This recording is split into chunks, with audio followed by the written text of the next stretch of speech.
O'tirib qolsam mazam qochib qoladi. Ishlab tursam qon yurishib, yaxshi bo'lar ekan.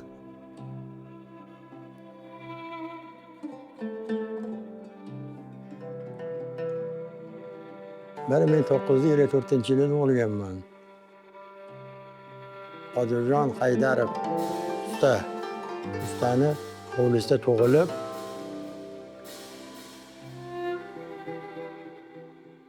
bizni opa dadamiz 54-yil shu tug'ilganimizdan beri, mana shu 54-yildan beri mana shu hunarni, kasbni an'analarini hozirgacha davom ettirib kelyapmiz.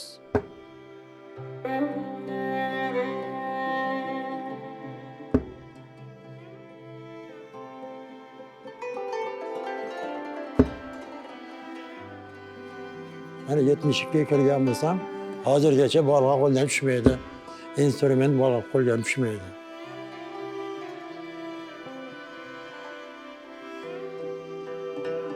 İki üç kun damasam, g'alati sezaman o'zimni.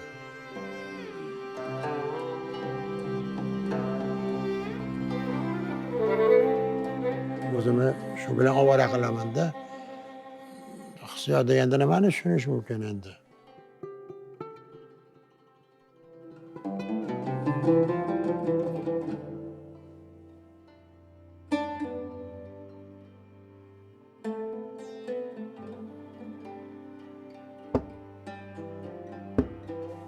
Bu işte asosan sabr kerak. Bu sabr deganda bu qanday shuni dam olish degani hisob bo'ladi bizda.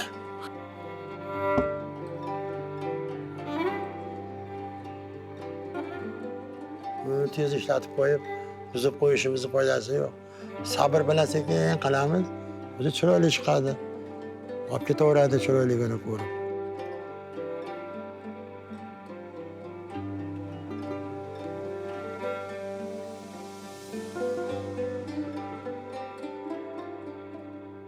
Mayda ishni qilsam maza qilib ishlayman.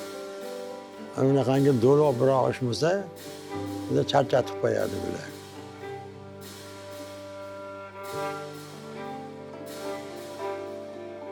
Uyda ham eskiz qilib o'tiraveraman, qog'ozlarni eskiz qilib.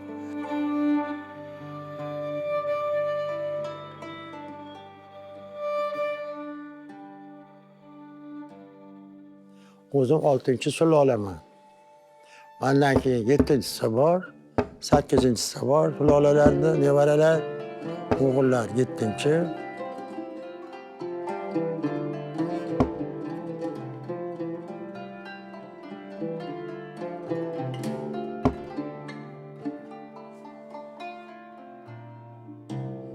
Bobomiz o'rgatib ketgan sabrni.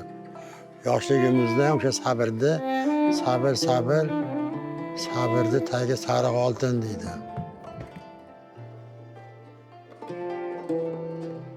Kam bo'lganimiz yo'q, shu hunarni orqasidan. Xudoga shukr. To'ylar qildik, uylantirdim hunarni orqasidan. Nevaralar orttirdik, evara ham bor. Ana yashayapmiz, Xudoga shukr. Kam bo'lganimiz yo'q.